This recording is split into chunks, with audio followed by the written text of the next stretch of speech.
Okay, ready? Well, good morning. Yesterday afternoon, we got some good news from President Trump. He announced that he will be extending the National Guard Title 32 orders through mid-August. I am really grateful to the President and his administration for recognizing the important role that the Guard is playing in states across the country.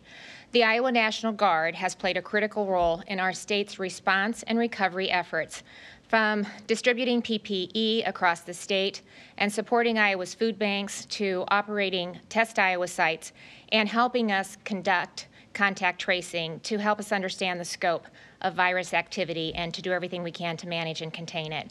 So I want to thank General Correll and the men and women of the Iowa National Guard for their service to Iowans during this time. You know, the impact of COVID-19 has been felt far and wide across the United States, including right here at home in Iowa. A record number of Iowans are unemployed, small businesses are struggling, and our agriculture industry is being challenged in ways that they could never have imagined. The Coronavirus Aid, Relief, and Economic Security, or CARES Act, which was passed by Congress with overwhelming bipartisan support and signed into law by President Trump on March 27th, provides more than $2 trillion to protect the American people from the public health and economic impacts of COVID-19, while assisting workers and families, supporting small businesses, and helping us preserve jobs. Today, I'm going to provide an overview of how we intend to use the funding that's been allocated to our state through the CARES Act Relief Fund to help Iowa businesses and families, farmers and communities and healthcare providers, to help us improve technology infrastructure and ensure that we can continue to effectively manage COVID-19 over the long run. But first, I have asked Senator Ernst to join me today and share the work that's occurring at our nation's capital to help Iowans and all Americans recover from this national crisis. Joni, it's good to see you, and I just want to say thanks for joining us today. Yeah, thank you, Governor, very much. It is wonderful to be here with you, and I truly do appreciate your leadership over the time that you have been in the governor's office, but specifically the last 3 months when our state has really needed a level of compassion and optimism, and you have provided that. So thank you so much, Governor.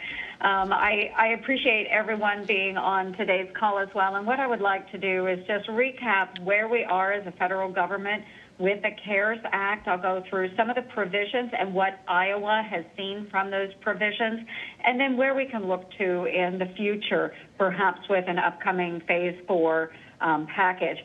So a few of the interesting items that we'll take away from the CARES Act first. And since we passed that, making sure that it was implemented correctly has been a big focus of mine. And what we are seeing, especially in the area of small business relief, through May 23rd, Iowa businesses have received over 54,000 Paycheck Protection Program loans worth over $5 billion. And again, that is Iowa specific. So we had a few other wins. We did fight to ensure that our county hospitals, our rural electric cooperatives, and some of our nonprofit colleges were able to receive those PPP loans. They are now able to do that. And we do have some ongoing efforts, though, things that I would like to see further modified or those included. So we're still working on securing access to PPP for many of our news outlets, especially those local owned media outlets, our local chambers of commerce, and we're working to provide flexibility for businesses who have been shut down but have not had enough time to rehire their workers. And I do hear this a lot from businesses, especially our hospitality industry, like our restaurants and our hotels. The economic impact payments, those direct cash assistance payments that came to Iowans, we have nearly 1.5 million Iowans who have received those dollars, totaling $2.7 billion. Again, that is Iowa specific. So through that, we were able to ensure that those that are on Social Security, SSI, and VA benefits who normally don't file their taxes, we were able to make sure they were getting those payments without submitting more paperwork to get their economic impact payment.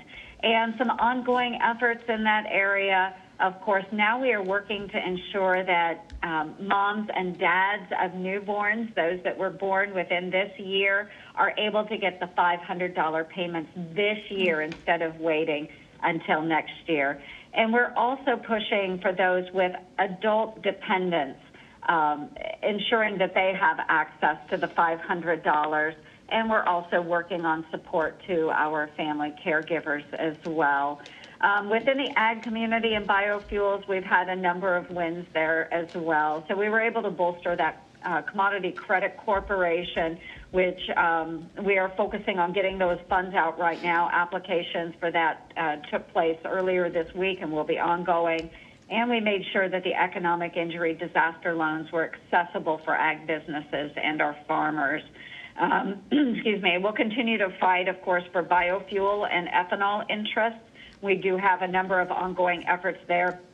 I've partnered with Senator Chuck Grassley and Amy Klobuchar on some of those ethanol interests that are very important to the Midwest. And then, of course, I'll wrap up with some of the wins. Healthcare, we've been able to secure over $336 million for Iowa hospitals and healthcare providers, as well as over $383 million for rural providers specifically, and over $11 million for the state's community health centers. I really appreciate our CHCs. They do fill a gap when we don't have rural providers like our hospitals in those areas. So future relief and what we can look forward to coming up, my priorities, we need essential worker tax relief, and we see this across Iowa with so many of our men and women that are showing up to work every single day, doing the right thing to keep our healthcare centers working, our economy moving forward. And I'm proposing a suspension of federal income or payroll taxes for those essential workers during this pandemic. Childcare funding, another big push for mine even prior to COVID-19 was ensuring that we're closing up some of those childcare deserts. So what we are asking for is an additional $25 billion to support in a phase 4 package through a child care and development block grant.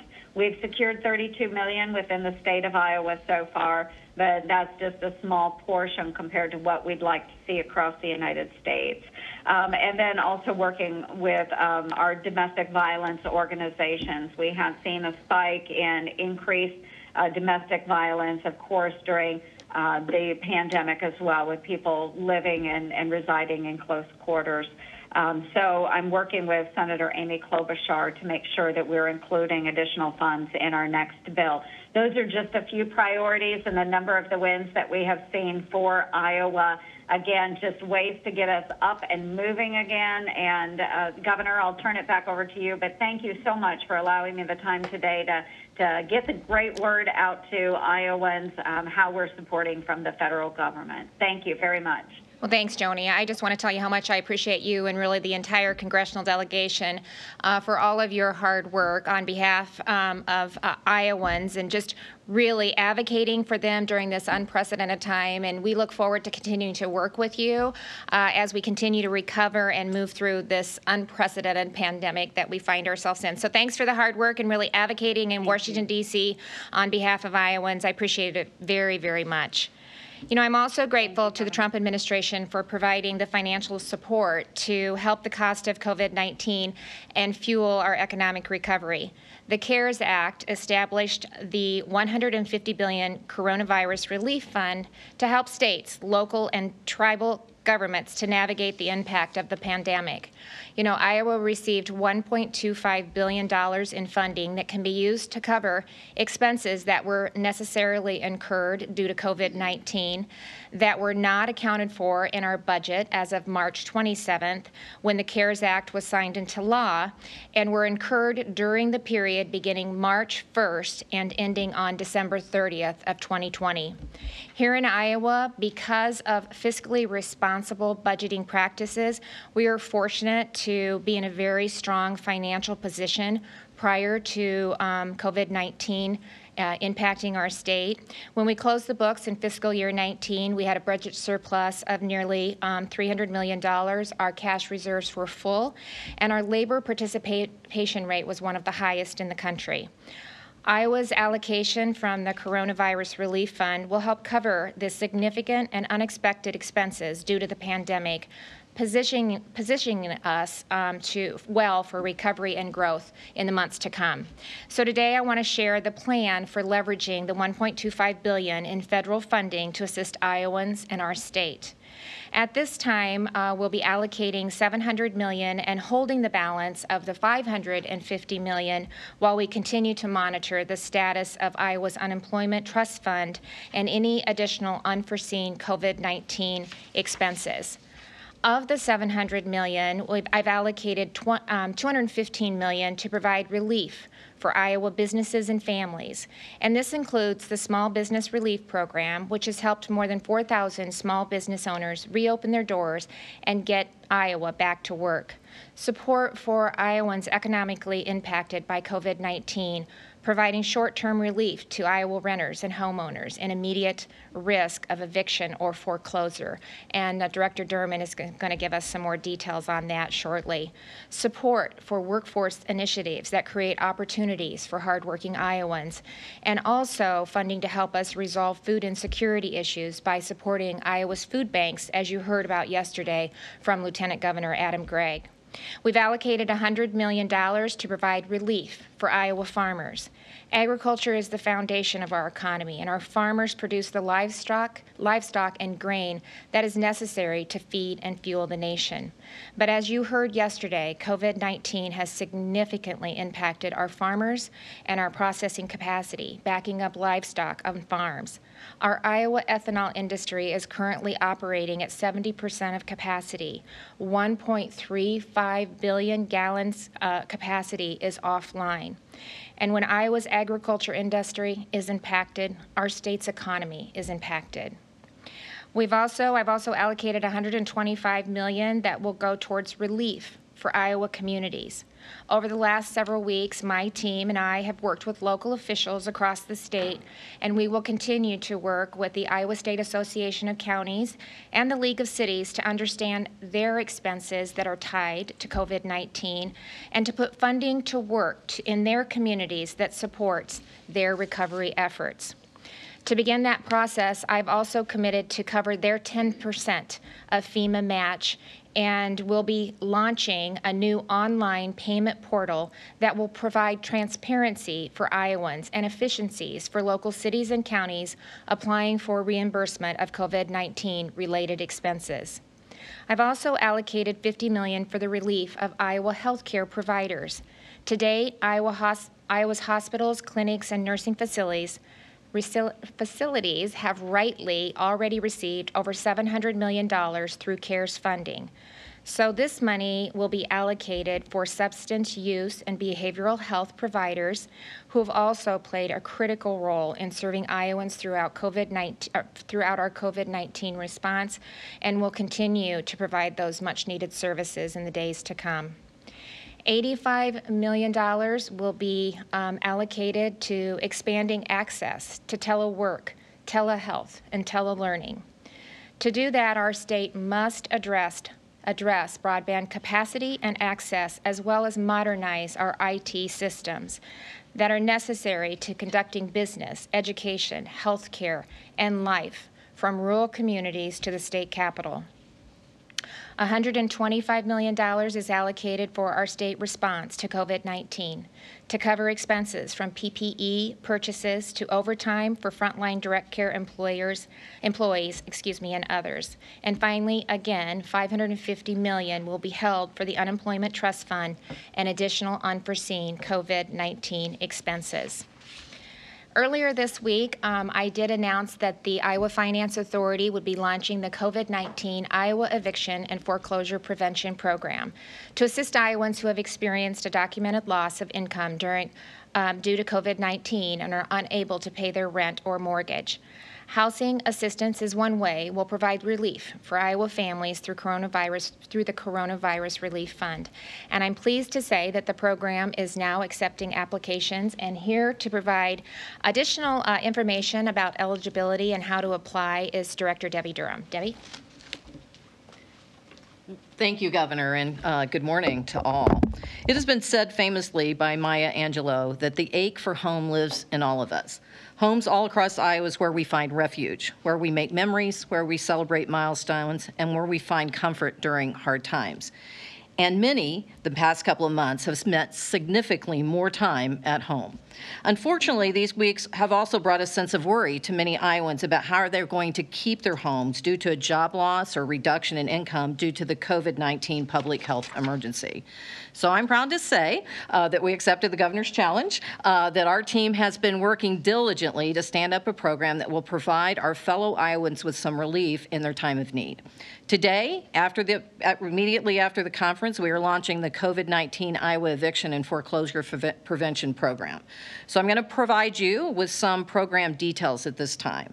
Rental assistance for up to 4 months beginning with April 1, rent for a maximum of up to $3,200.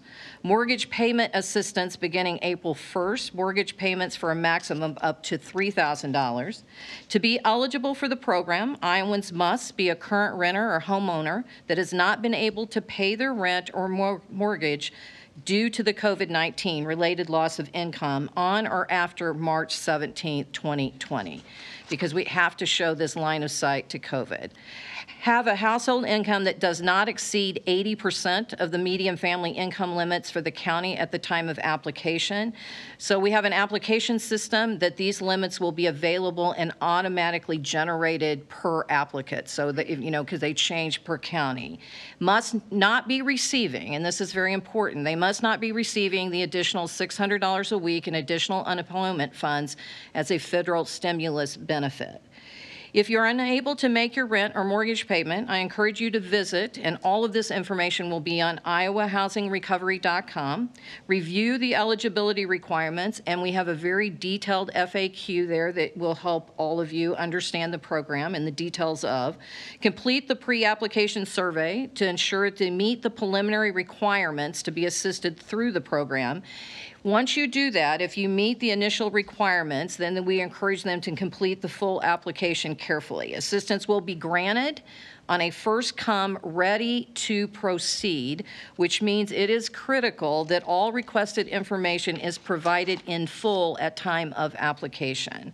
Also, please note that applications for eviction prevention assistance will require an electronic landlord verification. And because of this, renters who apply are encouraged to notify their landlords of their application, because they will have to qualify.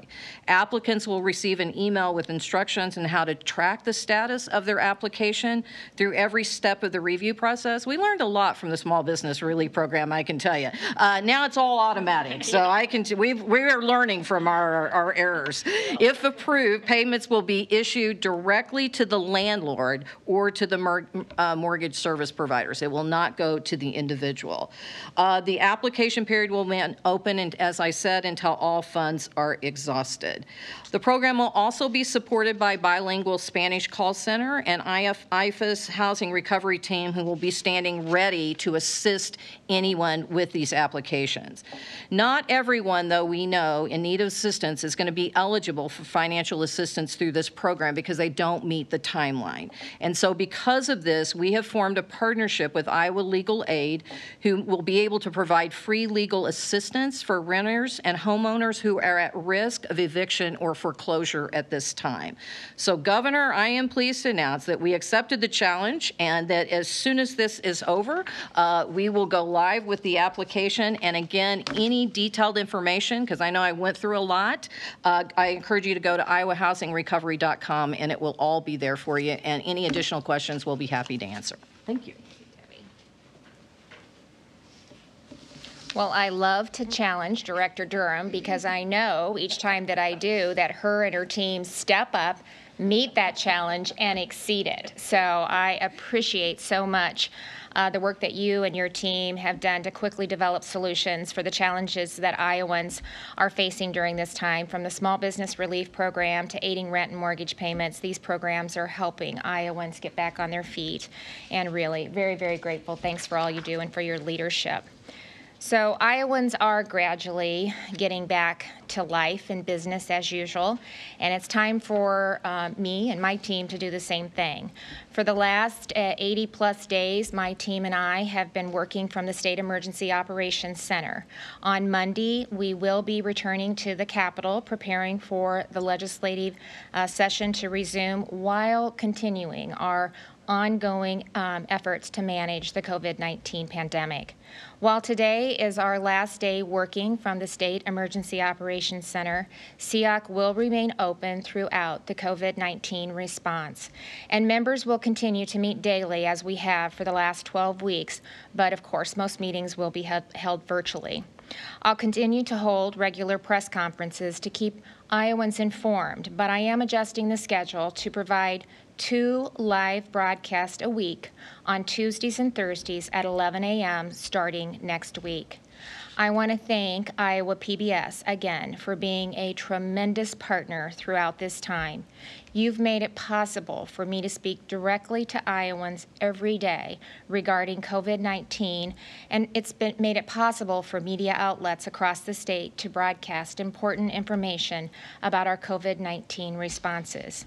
Iowa PBS will continue to provide coverage of my press conferences through the legislative session, and after the session closes, we'll probably plan to live stream them online, and we'll provide more information about that in the coming weeks. So like you, I'm eager to get things back to normal, but I'm committed to taking a measured approach, practicing personal responsibility, and doing my part to protect not only myself, my family, but our fellow Iowans. So just as I've asked you to do every day, and you have done, we will continue to get through this together. So with that, I'll open it up for questions.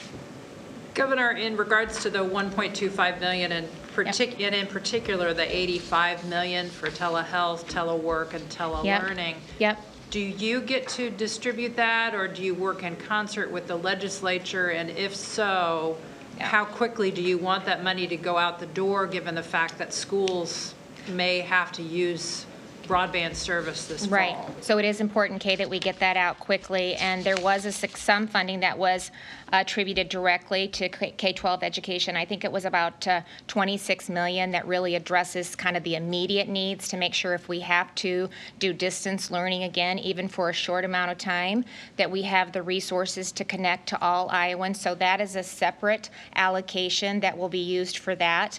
So out of the money that I talked about through the $1.25 billion, we'll utilize a similar program that we have for the broadband grant program that's already in place. There might be some adjustments to that, for instance, the match, so that we can really incentivize our private sector partners to be a part of this and to really scale up as quickly as possible. So Director Annette from OCIO has put a range of options together, and probably sometime next week I'll bring her in and have her walk through some of the options that we're looking at and what that time frame looks like. We have to have the money out the door by December 30th, so at least we have a program in place that we can maybe amend and change just a little bit, adapt a little bit to what the needs are, and then start working with our private sector partners across the state, as well as there's significant USDA funding that's still available that we can continue to have that be a part of really expanding significantly our broadband capacity and footprint.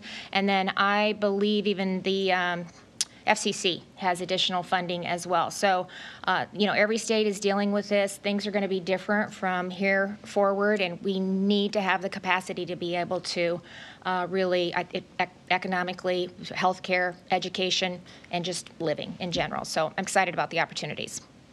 I have a question for Director Durham. For the new program that you're talking about, you said for people who don't qualify, they'll be able to get assistance through Iowa Legal Aid. Mm-hmm. Can you expand on that a little bit? Can you talk about what they can do to help Iowans who are afraid of being evicted from their departments or Right. Well, they'll individually counsel each individual case because every case is different. And what they will do is then identify service providers that can help them, whether that's financial or I'm not really sure. But we wanted to make sure, because we know that there are people that were falling into that category prior to COVID-19, and these funds can only be used during that time period we talked about, right? And so that's why we're working in partnership with them so that they can do the counseling. And they have a network of others. I don't know if, Ashley, if you want to expand upon that, but they have a network of service providers that they already work with. And so we'll be working in partnership to make sure that anyone that comes to us that we can't help, that at least we give them to someone who can help them along the way.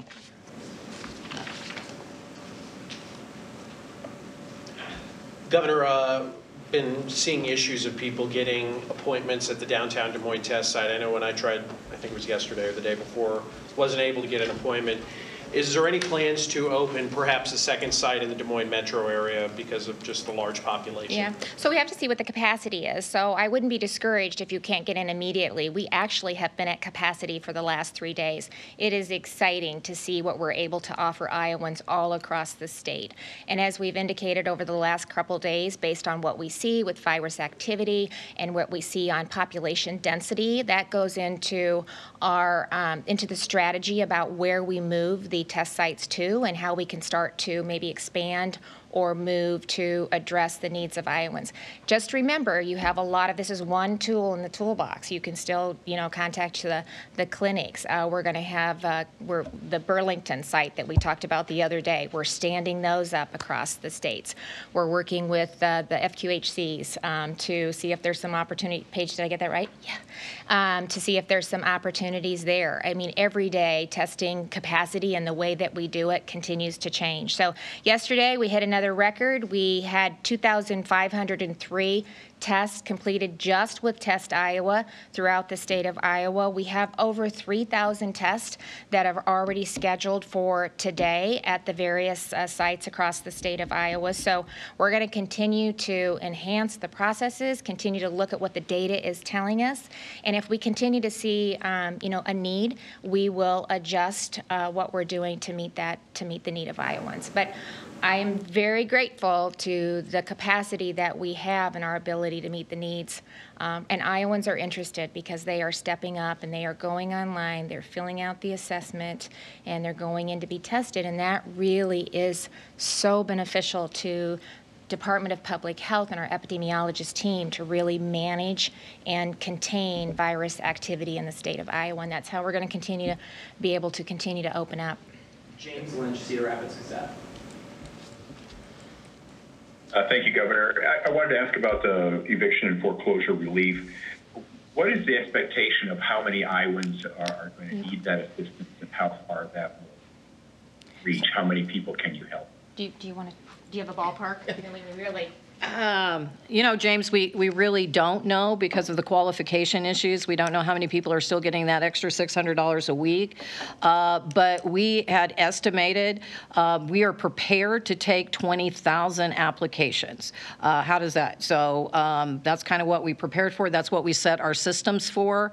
And that's what we're telling our providers that we're partnering with in the field. But that's about all I can tell you right now. I'm happy to give you a report in a week after we have it open. Yeah, and we can bring Debbie back, or she can send it through at one of our press conferences, and we can update Iowans on that. And the other thing I want to talk about, we talked about the different buckets that we're allocating the CARES funding to. So, that potentially could adjust as some things maybe what we had projected may be a little higher. In some of the other programs that we projected, we might see might not be as great of need as we have anticipated. And that's part of the reason we held some of the money back. And so we can see kind of what transforms as we continue to move through addressing the needs of families and businesses and healthcare providers, and really our ability to to work and live remotely. So, Rachel, Channel 5. Good morning, Governor. Couple questions. Would you ever consider making it a requirement for businesses to report a 10% absenteeism rate while Iowa moves forward with the reopening process? And then on the data front. I know you expanded Test Iowa qualifications, and a couple people reached out saying they qualified even though they don't have symptoms and haven't been exposed. Is it helpful from a data standpoint for everyone to get tested, since we now know that some people do carry this virus and are asymptomatic, or would you recommend that those tests be saved for people showing symptoms? Well, so we've already opened it up. So for the Test Iowa sites, anybody who wants to get tested can. Now, the State Hygienic Lab has they have different criteria for testing, so we have taken that into account as we move through this pandemic and we prepare for what may happen in the fall. We want to make sure that we have a certain number of tests ready and available to make sure that we can, test healthcare workers, or just to have the criteria be a little bit tighter. So, but we felt that it was important, especially with the guidance that they're giving us from the administration in really managing and continuing to do the contact tracing, which is a key component of not only our ability to test, but then to do the case investigation so we can understand the scope of the virus activity that we're seeing throughout the state. So that's a critical component of that. So the outbreak, I'm going to kind of walk through, I think, the back and forth, sometimes it's kind of confusing on how we handle that. So we have announced each time there has been an outbreak in a business, and to date we've had 8 outbreaks that have been announced. So that starts with testing taking place, and there are many options. Sometimes, first of all, my team is in contact with our manufacturing and processing facilities on a daily basis. They are constantly reaching out to probably over 50 facilities just to check in and see how things are going, see if we can help facilitate and meet their needs so that we can continue to be proactive, not only in making sure that those employees are working in a safe environment, but so we can keep the food supply chain moving and keeping food on families' tables throughout this pandemic. So the testing takes place, and the Department of Public Health has a mandatory report in place. So anybody that's testing has to report positive and negative cases. Once they get those in, the case investigation begins. And that's where they contact the individuals that have, and they find out who they've been in contact with, they find out where they work. So they start to take that information in, and when they see maybe a significant spike in one of our businesses, then they work with the businesses to also gather the information. And then in addition to that, they are contacting the individuals who have been in contact with the person that tested positive. So in the case investigation process is when they start to determine, talking to the facilities, the number of employees, and if they meet the criteria of 10% of their workforce testing positive. When they meet that criteria that has been established, then the Department of Public Health says, we tell the public that there has been a outbreak in that specific business. So, so it is taking place through the testing, through the case investigation. That is how we define and find out if it has reached that parameter. We're going to go to KNTV out in Omaha. Courtney. Yeah, Governor Reynolds, on Monday, outdoor concerts are allowed, and you're telling people they need to be 6 feet apart, but people might be dancing at these. So we called the health department asking for guidance on how to do this, and they didn't have an answer. So I'm wondering if you have an answer for that. Well, I think, people have to be personally responsible, and social distancing of 6 feet is social distancing of 6 feet.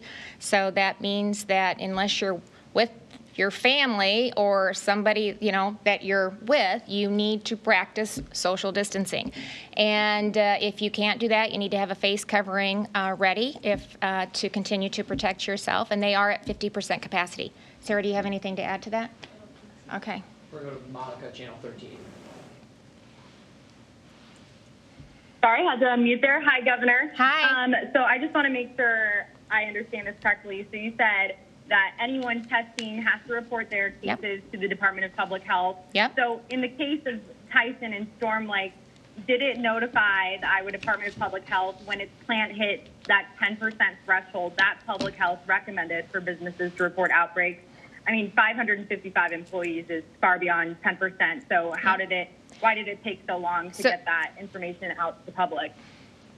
So you have to remember that they can get tested in many different ways. Sometimes Test Iowa comes in and we work with the facility to do all of the testing. Sometimes the individuals can go to their own physicians and get tested, and the place of business isn't aware of that. Businesses also, and we're seeing more and more of this, and I appreciate this, they are doing their own testing. They're working with the private sector and bringing a company in to the facility and do the testing.